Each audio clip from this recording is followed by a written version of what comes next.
അങ്ങനെ കല്യാണവും സദ്യയും ഒക്കെ ഭംഗിയായി കഴിഞ്ഞു. ചെക്കനും പെണ്ണും ഇറങ്ങാൻ സമയവും ആയി.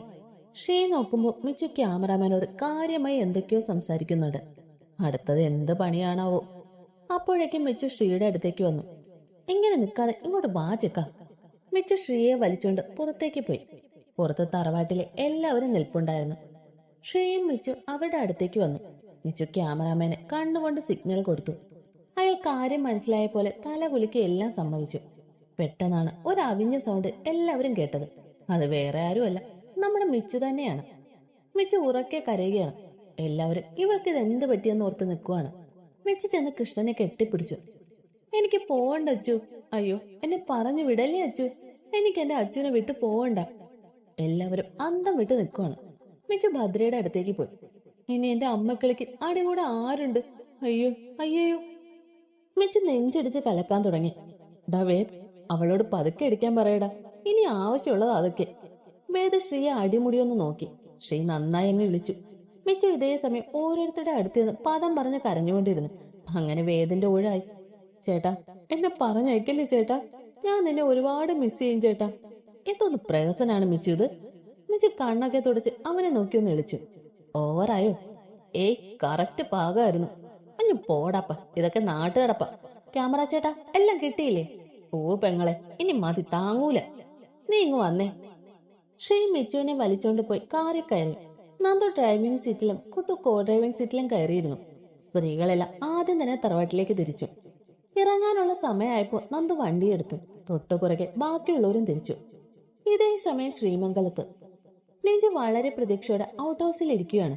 ഇവിടെയുള്ളവരൊക്കെ ഇത്ര നേരമായിട്ടും വന്നില്ലല്ലോ. ഇനി അവള് ചത്തില്ലേ? ഹോസ്പിറ്റലിലാണോ? നാശം പിടിച്ചവൾ, തീർന്നാ മതിയായിരുന്നു. എന്നാലും ഞാൻ ഇത്ര നേരം എങ്ങനെ ഉറങ്ങിയെന്നാ? പുല്ല് ക്ഷീണം മാറുന്നുമില്ല. സംഭവം എന്താണെന്നല്ലേ? ലിഞ്ചു കൊച്ച് എണീറ്റ് വന്നപ്പോ 12 മണി കഴിഞ്ഞു. അപ്പോഴേക്കും തറവാട്ടി ആരും ഉണ്ടായിരുന്നില്ല. മിച്ചുവിന്റെ അടക്കം കൂടെ ചാടിത്തുള്ളി വന്നതാ കൊച്ച്. ആരെയും കാണാതെ എല്ലാവരെയും ഹോസ്പിറ്റലിലാണെന്നുള്ള അനുമാനത്തിൽ കൊച്ച് ഔട്ട് ഹൗസിലേക്ക് തിരികെ പോയി. കണ്ണടഞ്ഞു പോകുന്ന കാരണം ഫ്രിഡ്ജിൽ ഉണ്ടായിരുന്നതൊക്കെ കുത്തിക്കയറ്റി പിന്നെയും കയറി കിടന്നു. എണീറ്റപ്പം 3 മണി കഴിഞ്ഞു. ഇതിനിടെ പെമ്പടകളെല്ലാം തറവാട്ടി തിരികെ എത്തിയിരുന്നു. ലിഞ്ചു ഇതൊന്നും അറിഞ്ഞതുമില്ല. മിച്ചുവിന്റെ മരണവാർത്ത അറിയാൻ വെമ്പൽ കൊണ്ട് നിൽക്കുമ്പോഴാണ് ഷീയുടെ കാർ ഗേറ്റ് കടന്നു വന്നത്. കാര്യമൊന്നും മനസ്സിലാകാതെ ലിഞ്ചു നിന്നു. നന്ദുവും കുട്ടുവും ഡോർ തുറന്ന് പുറത്തിറങ്ങി. നന്ദു ലിഞ്ചുവിനെ കണ്ടു. അവന്റെ മനസ്സിൽ കൂടെ ഇന്നലത്തെ കാര്യങ്ങൾ കടന്നുപോയി. ഷീയുടെ നിർദ്ദേശപ്രകാരം ലിഞ്ചുവിന്റെ പുറകെ വന്നതായിരുന്നു നന്ദു. അപ്പോഴാണ് അവൾ ആരും കാണാതെ ഒരിടത്ത് പമ്മി നിന്ന് ജ്യൂസിൽ നേരത്തെ കിട്ടിയ പൊതി തുറന്ന് എന്തോ മിക്സ് ചെയ്യുന്ന കണ്ടത്. ആ ഗ്ലാസ് ഒരു ട്രേയിൽ വെച്ച് അവൾ മിച്ചുവിന്റെ അടുത്തേക്ക് നടന്നു. പെട്ടെന്ന് തന്നെ നന്ദു ഒരു ഗ്ലാസ് ജ്യൂസുമായി ലിഞ്ചുവിന്റെ മുമ്പിൽ വന്നു നിന്നു. ജ്യൂസ് അവൾ കാണാണ്ടിരിക്കാൻ പുറകിൽ ഒളിപ്പിച്ചു പിടിച്ചു. ലിഞ്ചു, നിന്നെതേ അവിടെ ഒരാൾ അന്വേഷിച്ചു. ആളെ പരിചയമില്ല എനിക്ക്. ലിഞ്ചു ഒന്ന് പകച്ചു. അവൾ പെട്ടെന്ന് നന്ദു ചൂണ്ടിയടുത്തേക്ക് നോക്കി. അവളുടെ കണ്ണുകൾ വേവലാതയോടെ ചുറ്റും പരതി. ആ തക്കത്തിന് നന്ദു ജ്യൂസ് മാറ്റി അവിടെ നിന്നും പോയി. ആരെയും കാണുന്നില്ലല്ലോ. ആ, ഇത് കഴിഞ്ഞു നോക്കാം. ലിഞ്ചു മിച്ചുവിന്റെ അടുത്തേക്ക് പോയി. നന്ദു ഇതെല്ലാം മാറി നിന്ന് കാണുന്നുണ്ടായിരുന്നു. അവൻ പോയി ശ്രീയോടും അപ്പൂനോടും വേദനോടും കാര്യം പറഞ്ഞു. ശ്രീ നന്ദുവിനെ മറ്റൊരു കാര്യം കൂടി ഏൽപ്പിച്ചു. വൈകിട്ട് കഴിക്കാനിരുന്നപ്പോൾ ലിഞ്ചുവിന്റെ ഫുഡിൽ ആരും കാണാതെ ശ്രീ കൊടുത്ത ഉറക്ക ഗുളിക പൊടിച്ചത് നന്ദു ചേർത്തു.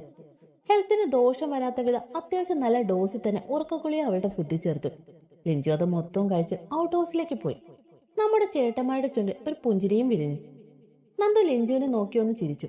അപ്പോഴേക്കും ബാക്കിയുള്ളവരും തറവാട്ടിലെത്തി. അകത്തു നിന്നും ദേവിയമ്മ ആരതിയും ദേവു നിലവിളക്കുമായി ഉമ്മറത്തേക്ക് വന്നു. ബാക്കി സ്ത്രീജനങ്ങൾ അവർക്ക് പിന്നിലായി അണിനിരന്നു. ലിഞ്ചുവിന് ഒന്നും മനസ്സിലായില്ല. പെട്ടെന്നാണ് ഷീ ഡോർ തുറന്ന് പുറത്തിറങ്ങിയത്.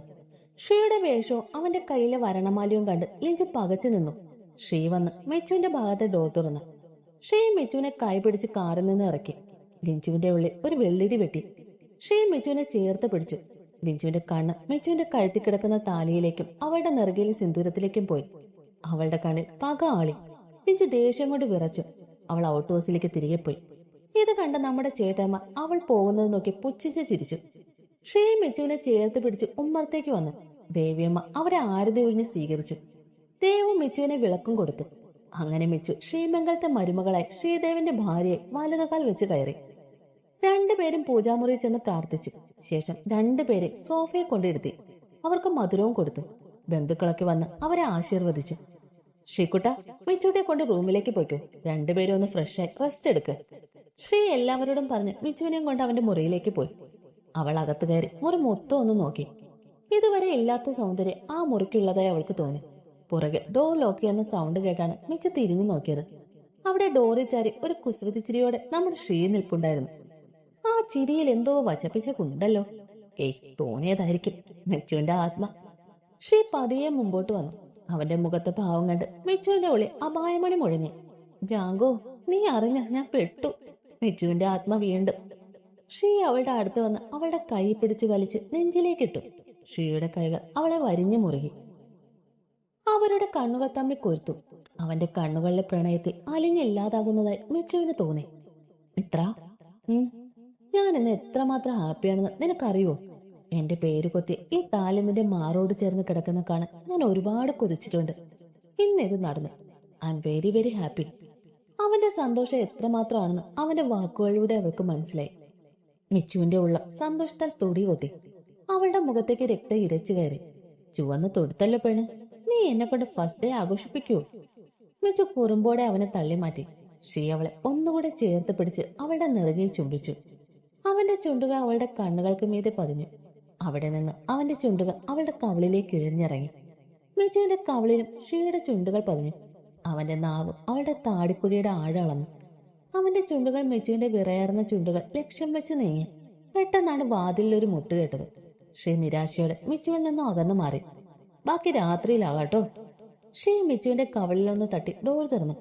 മിച്ചുവിനെ ഹെൽപ്പ് ചെയ്യാൻ വന്നതായിട്ടാ. ചെല്ല് ചെല്ല്. ശ്രീ മാറാനുള്ള ഡ്രസ്സും എടുത്ത് നന്ദുവിന്റെ മുറിയിലേക്ക് പോയി. ടുട്ടു മിച്ചുവിനെ എല്ലാം ഊരാൻ സഹായിച്ചു. മിച്ചു ഡ്രസ്സുമായി കുളിക്കാൻ കയറി. ടുട്ടു അവളുടെ മുറിയിലേക്കും പോയി. തലയിൽ തണുത്ത വെള്ളം വീണപ്പോ മിച്ചുവിന് നല്ല ആശ്വാസം തോന്നി. കുറച്ചു നേരം അവൾ അങ്ങനെ തന്നെ നിന്നു. കുറച്ചു കഴിഞ്ഞപ്പോ അവൾ ഫ്രഷായി ഇറങ്ങി വന്നു. യെല്ലോ കളർ നെറ്റിന്റെ അംബ്രല്ല കട്ട് മോഡൽ ടോപ്പും വൈറ്റ് കളർ ആംഗിൾ ലെങ്ത് ലെഗിൻസും ആയിരുന്നു അവളുടെ വേഷം. കഴുത്തിൽ താലിമലയും അവൾ സാധാ ഇടാറുള്ള ഡയമണ്ട് പെൻഡന്റും. ഒരു കൈയിൽ കൈച്ചെയിനും മറു കൈയിൽ അഷ്ടലക്ഷ്മി വളയും. കാതിലെ വലിയ ജിമിക്ക് മാറ്റി ഡയമണ്ടിന്റെ സ്റ്റഡ് ഇട്ടിരുന്നു.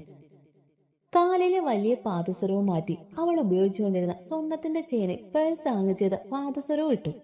മൂക്കിൽ അവളുടെ ഇന്ദ്രനീല കല്ലിന്റെ മൂക്കൂത്തി. മിച്ചു കണ്ണാടിക്ക് മുമ്പിൽ വന്ന് നിന്നു. മുടി നന്നായി തോർത്തി ഡ്രയർ കൊണ്ട് ഉണക്കി ഫിഷ് ടെയിൽ കെട്ടി ഫ്രണ്ടിലോട്ടിട്ടു.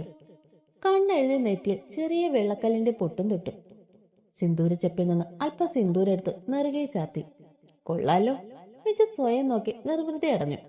കുറച്ചു നേരം ഫോണിൽ കുത്തിയിരുന്നിട്ട് അവൾ നേരെ ടുട്ടുവിന്റെ മുറിയിലേക്ക് പോയി. അവളുമാരുമായി കഥ പറഞ്ഞിരുന്നു. റിസപ്ഷൻ നാളെ ആയതുകൊണ്ട് എല്ലാവരും ഒന്ന് മയങ്ങി. കുറച്ചു ദിവസമായിട്ടുള്ള അലച്ചിലല്ലേ. ഇതേ സമയം ഔട്ട് ഹൗസിൽ ലിഞ്ചു ഒരു ഭ്രാന്തിയെ പോലെ അലറി വിളിക്കുകയായിരുന്നു. അവളുടെ കൺമുന്നിൽ കാണുന്നതല്ല അവൾ തച്ചുടച്ചു. ഷേ, അവൻ എനിക്ക് വേണം. അവൻ എന്റെയാ. അവൻ എന്റെയാ. അവനെ എനിക്ക് വേണം. ലിഞ്ചു മുമ്പിലുണ്ടായിരുന്ന കണ്ണാടിയിലേക്ക് മുഷ്ടി ചുരുട്ടി ഇടിച്ചു. കണ്ണാടി പൊട്ടി ചില്ല അവിടെ ആകെ ചിതറി വീണു. അവളുടെ കയ്യിൽ നിന്നും രക്തം വാർന്നൊഴുകി. പക്ഷെ ആ വേദനയൊന്നും അവളെ ബാധിച്ചില്ല. അതിലും വേദന അവളുടെ മനസ്സിനായിരുന്നു. അവളുടെ കണ്ണുകൾ നിറഞ്ഞൊഴുകി. അവൾ നിലത്തേക്ക് ഊർന്നിരുന്ന് പൊട്ടിക്കരഞ്ഞു. അവളുടെ ഉള്ളിൽ മെച്ചുവിന്റെ മുഖം തെളിഞ്ഞു വന്നു. അവളുടെ കണ്ണുകൾ രക്തവർണ്ണമായി. നെഞ്ചു താഴെ കിടന്ന ഒരു ചില്ലെടുത്ത് അമർത്തി പിടിച്ചു. അവളുടെ ദേഷ്യം കൂടുന്നതിനനുസരിച്ച് ചില്ലിലുള്ള അവളുടെ പിടിയും മുറുകി. അവളുടെ രക്തം അതിലൂടെ ഒലിച്ചിറങ്ങി. അവളുടെ മനസ്സിൽ പല കണക്കുകൂട്ടലുകളും നടന്നു. രാത്രിയിൽ പതിവ് പോലെ എല്ലാവരും ഒരുമിച്ച് തന്നെ ആഹാരം കഴിക്കാനിരുന്നു. നാളെ രാവിലെ ആണ് കേട്ടോ ലക്ഷ്മി നാരായണ പൂജ. എല്ലാവരും രാവിലെ കുളിച്ച് റെഡിയാകണം. എല്ലാവരും നേരത്തെ പോയി കിടന്നോളൂ. എല്ലാവരും ഒരു പുഞ്ചിരിയോടെ സമ്മതം മൂളി. നാളത്തെ റിസപ്ഷനുള്ള ഒരുക്കങ്ങളെല്ലാം കഴിഞ്ഞില്ലേ? എല്ലാം ഏർപ്പാടാക്കിയിട്ടുണ്ട്. അതോർത്ത് അച്ഛൻ പേടിക്കണ്ട. ഒരുപാട് വലിയ ആൾക്കാർ വരുന്നതാണ്. ആർക്കും ഒരു ബുദ്ധിമുട്ടും ഉണ്ടാകാൻ പാടില്ല. ഞങ്ങൾ നോക്കിക്കാളോട്ടോ, ഡോൺ വറി. എല്ലാവരും വേഗം ആഹാരമൊക്കെ കഴിച്ച് കിടക്കാൻ പോയി. രാത്രി ഇനിയും അവളെ വേഷം കെട്ടിക്കേണ്ട എന്ന് ശ്രീ നേരത്തെ എല്ലാവരോടും പറഞ്ഞിരുന്ന കൊണ്ട് മിച്ചുവിന് രാത്രി കോലം കെട്ടേണ്ടി വന്നില്ല. ദേവു ഒരു ഗ്ലാസ് പാലുമായി മിച്ചുവിന്റെ അടുത്തേക്ക് വന്നു. മിച്ചുട്ടി, ഇതുമായി ശ്രീയുടെ റൂമിലേക്ക് പൊയ്ക്കോട്ടോ. ഇപ്പൊ ചോറുണ്ടതല്ലേ ഉള്ളൂ രേവമ്മേ, എനിക്കിപ്പോ പാൽ വേണ്ട. ഇത് നിങ്ങൾക്ക് രണ്ടുപേർക്കും കൂടിയാ. മിച്ചുവിന് അപ്പോഴാണ് കാര്യം കത്തിയത്. ദേവി, ഫസ്റ്റ് നൈറ്റ്. മിച്ചുവിന്റെ ആത്മ. മിച്ചു ചുറ്റും നോക്കിയപ്പോൾ ടുട്ടവും വൈച്ചവും ഭൗമി ഒരു ഭാഗത്തുനിന്ന് ആക്കിച്ചിരിക്കുന്നുണ്ട്. മിച്ചു മൂന്നിനെ ഒന്ന് കലിപ്പിച്ചു നോക്കി. ദേവുവിന്റെ കയ്യിൽ നിന്ന് ഒരു വളിച്ച ചിരിയുടെ പാൽ ഗ്ലാസ് വാങ്ങി തിരിഞ്ഞു നോക്കാതെ മുകളിലേക്ക് വിട്ടു. പുറകെ നിന്ന് ആക്കിയ ചുമയൊക്കെ കേൾക്കുന്നുണ്ട്. പട്ടികൾ, നിന്നൊക്കെ ഞാൻ കാണിച്ചു തരാടി. രണ്ടും ഇങ്ങോട്ട് തന്നെയല്ലേ വരുന്നേ. മിച്ചുവിന്റെ ആത്മ. മിച്ചു ശ്രീയുടെ റൂമിന്റെ വാതിക്കെ എത്തി. മിച്ചു റൂമിലേക്ക് കയറാതെ വാതിക്ക തന്നെ നിന്നു. കേറണോ? കേറിയേക്കാം, വരാനുള്ളത് വഴി തങ്ങൂലല്ലോ. മിച്ചു ആത്മഗതം പറഞ്ഞു. രണ്ടും കൽപ്പിച്ച് മിച്ചു അകത്തേക്ക് കയറി. റൂമിൽ ശ്രീ ഉണ്ടായിരുന്നില്ല. ബാൽക്കണി ഡോർ തുറന്നു കിടക്കുന്ന കണ്ടപ്പോ തന്നെ മനസ്സിലായി അവൻ അവിടെയാണ്. മിച്ചു പാൽ ടേബിളിൽ വെച്ച് പതുക്കെ ബാൽക്കണി ഡോറിന്റെ അവിടെ പോയി നിന്ന് പുറത്തേക്ക് ഒളിഞ്ഞു നോക്കി. ശ്രീ അവിടെ നിന്ന് ആരോടെ ഫോണിൽ സംസാരിക്കുകയായിരുന്നു. മിച്ചു വേഗം തിരിച്ചു വന്ന് കട്ടിലിൽ കിടന്ന് തല വഴി പുതപ്പുകൊണ്ട് മൂടി. ഇടയ്ക്കിടയ്ക്ക് പുതപ്പ് മാറ്റി അവൻ വന്നൊന്ന് പമ്മി നോക്കുന്നുണ്ട്. ഫോൺ വെച്ച് ശ്രീ റൂമിൽ തിരികെ വന്നപ്പോ കാണുന്നത് മൂടി പുതച്ചു കിടക്കുന്ന മിച്ചുവിനെയാണ്. ഇവൾ ഇത്ര പെട്ടെന്ന് ഉറങ്ങിയോ? ശ്രീയുടെ ആത്മ. അപ്പോഴാണ് പുതപ്പ് മാറ്റി മിച്ചു ഒളിഞ്ഞു നോക്കുന്ന ശ്രീ കാണുന്നത്. അപ്പൊ കള്ളുറക്കമാണല്ലേ? വീണ്ടും ശ്രീയുടെ ആത്മ. ശ്രീ പതിയെ മിച്ചുവിന്റെ അടുത്തേക്ക് ചെന്നു. ഷോ, ഇവൾ ഉറങ്ങിയോ? ഇനി ഈ ഐസ്ക്രീം ആർക്ക് കൊടുക്കും? അത് കേൾക്കേണ്ട താമസം മിച്ചു ചാടി എണീറ്റു. ഐസ്ക്രീം എവിടെ എവിടെ? മിച്ചുവിന് അബദ്ധം പറ്റിയെന്ന് മനസ്സിലായി. അവൾ നാക്ക് കടിച്ചോണ്ട് തിരിഞ്ഞു നോക്കി. അവിടെ നമ്മുടെ ശ്രീ മാറി കൈ പിണിച്ചു കെട്ടി കിളിച്ചോണ്ട് നിപ്പുണ്ട്. മിച്ചു ഒന്ന് ഇളിച്ചു കാണിച്ചു. കിളിക്കല്ലേടി കള്ളി. ശ്രീ വന്ന് അവളുടെ അടുത്തിരുന്നു. ശ്രീ അവളുടെ മുഖത്തേക്ക് നോക്കി. അവൾക്ക് നല്ല ക്ഷീണമുണ്ടെന്ന് അവന് മനസ്സിലായി. നല്ല ക്ഷീണമുണ്ടല്ലേ? മടുത്തുപോയി. സാരമില്ല കേട്ടോ, ദേ ഈ പാല് കുടിച്ചിട്ട് എന്റെ കൊച്ചു ഉറങ്ങിക്കോ, നാളെ നേരത്തെ എണീക്കണ്ടേ. മിച്ചു ശ്രീയുടെ മുഖത്തേക്ക് നോക്കിയിരുന്നു. അവന്റെ അടുത്ത് താൻ സുരക്ഷിതാണെന്ന് മിച്ചുവിന് തോന്നി. മിച്ചു ഒന്ന് ഉയർന്നു പൊങ്ങി ശ്രീയുടെ കവളി ചുംബിച്ചു. ശ്രീ ഒരു ചിരിയോടെ അവളെ ചേർത്ത് പിടിച്ച് ടേബിളിൽ ഇരുന്ന പാലെടുത്ത് അവൾക്ക് നൽകി. അവൾ പകുതി കുടിച്ച് ബാക്കി ശ്രീക്ക് കൊടുത്തു. ശ്രീ അത് വാങ്ങി കുടിച്ച് ഗ്ലാസ് ടേബിളിൽ വെച്ചു. അവൻ അവളെ ചേർത്ത് പിടിച്ച് ബെഡിലേക്ക് കിടന്നു. കൈ എത്തിച്ച് ലൈറ്റ് ഓഫ് ചെയ്ത് ഡിം ലൈറ്റും ഇട്ടു. മിച്ചു ഒരു പൂച്ചക്കുഞ്ഞിനെ പോലെ ശ്രീയുടെ നെഞ്ചി കിടന്ന് നിദ്ര കൊൽക്കി. തന്റെ പ്രാണന്റെ ചൂട് പറ്റി പതുക്കെ അവനും ഉറക്കത്തിലേക്ക് വഴുതി വീണു. പിറ്റേന്ന് രാവിലെ ആദ്യം ഉണർന്നത് ശ്രീയാണ്. അവൻ കണ്ണു തുറന്ന് തന്റെ നെഞ്ചിൽ ചൂടേറ്റ് ഒരു പൂച്ചക്കുഞ്ഞിനെ പോലെ ഉറങ്ങുന്ന മിച്ചുവിനെ ഒന്ന് നോക്കി. അവളുടെ നെറ്റിയിലെ സിന്ദൂരവും കഴുത്തിലെ താലിയും കാണിക്കെ ശ്രീയുടെ ചുണ്ടിൽ ഒരു പുഞ്ചിരി വിരിഞ്ഞു. മിച്ചുവിന്റെ മുഖത്തേക്ക് വീണ് കിടക്കുന്ന മുടി അവൻ അവളുടെ ചെവിക്ക് പുറകിലേക്ക് മാടി ഒതുക്കി വെച്ചു. അങ്ങനെ കിടന്നുകൊണ്ട് തന്നെ അവൻ അവളുടെ നെറുകെ ചുണ്ടിച്ചെത്തു. മിത്ര, ഡാ മോളെ എണീക്ക്. അവളൊന്ന് മൂളിക്കൊണ്ട് ശ്രീ ഒന്നുകൂടെ കെട്ടിപ്പിടിച്ചു കിടന്നു. ഈ പെണ്ണ് രാവിലെ മനുഷ്യനെ വഴിതെറ്റിക്കുന്ന തോന്നേ. അവനൊരു നെടുവീർപ്പിട്ടുകൊണ്ട് വീണ്ടും അവളെ തട്ടി വിളിക്കാൻ തുടങ്ങി. ഡാ, രാവിലെ പൂജയുണ്ട്, നമുക്ക് വേണ്ടി ഉള്ളതല്ലേ, എണീക്ക്. മിച്ചു പതിയെ കണ്ണു ചിമ്മി തുറന്നു. അവൾ പതിയെ എണീറ്റിരുന്നു മോനെ നിവർന്നു. നന്നായി വാ പൊളിക്കുന്നുണ്ട് കൊച്ച്. ശ്രീ അവളുടെ ഓരോ ചേഷ്ടകളും നോക്കി കാണുമായിരുന്നു. അപ്പോഴാണ് മിച്ചു ശ്രീയെ ശ്രദ്ധിക്കുന്നത്. ദയവായിട്ട് റൂമിൽ പൊയ്ക്കോ, ഞാൻ കുളിച്ചോളാം. ഹലോ മാഡം, ഞാൻ ഏത് റൂമിൽ പോകുന്ന കാര്യ പൊന്നുമോള് പറയുന്നേ? കണ്ണു തുറന്ന് ചുറ്റൊന്ന് നോക്കടി പോത്തെ. ഇത് നമ്മുടെ റൂമാണ്.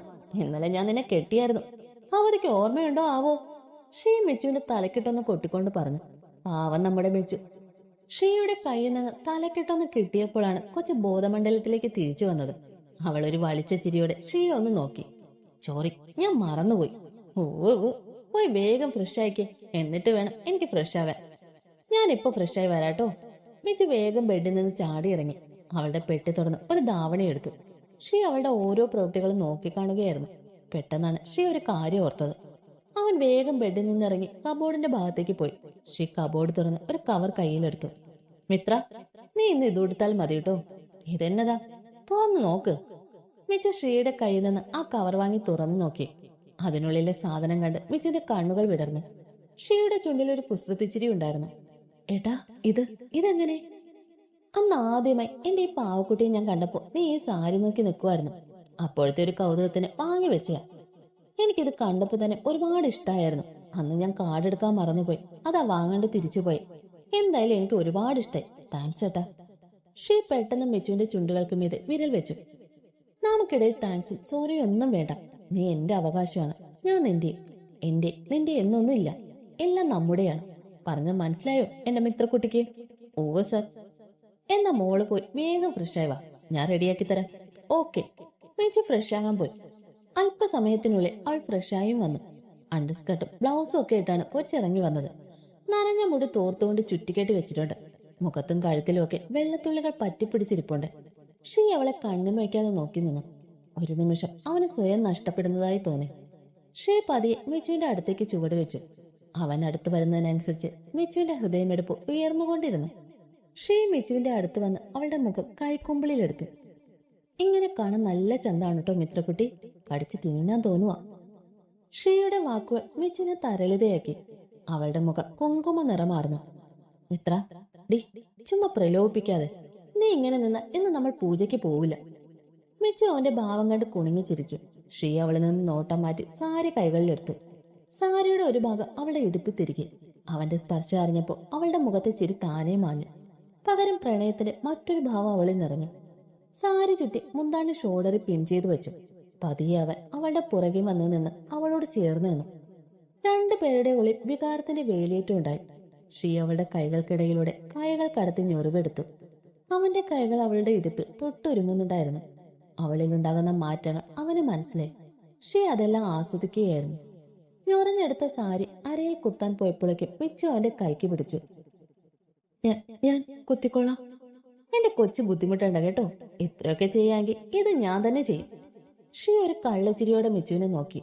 അവളെ നോക്കിക്കൊണ്ട് തന്നെ അവൻ ഞൊറിഞ്ഞെടുത്ത ഭാഗം അവളുടെ പാവാടയ്ക്കുള്ളിലേക്ക് താഴ്ത്തി. മിച്ചുവിന്റെ കണ്ണുകൾ കൂമ്പിയടഞ്ഞു. അവൾ അവന്റെ കൈകളിൽ മുറുകെ പിടിച്ചു. ഷീ പതിയെ അവളെ തിരിച്ചു നിർത്തി. മിച്ചു അപ്പോൾ കണ്ണടച്ച് നിൽക്കുവാണ്. ഷീ അവളുടെ കണ്ണുകൾക്ക് മീതെ ഊതി. അവൾ കണ്ണുകൾ ചിമ്മി തുറന്നു. ഷീ അവളുടെ മാറി നിന്ന് സാരി മാറ്റി നന്നായി ഞൊറിഞ്ഞെടുത്ത് ബ്ലൗസിൽ പിൻ ചെയ്തു വെച്ചു. ഫിനിഷ്.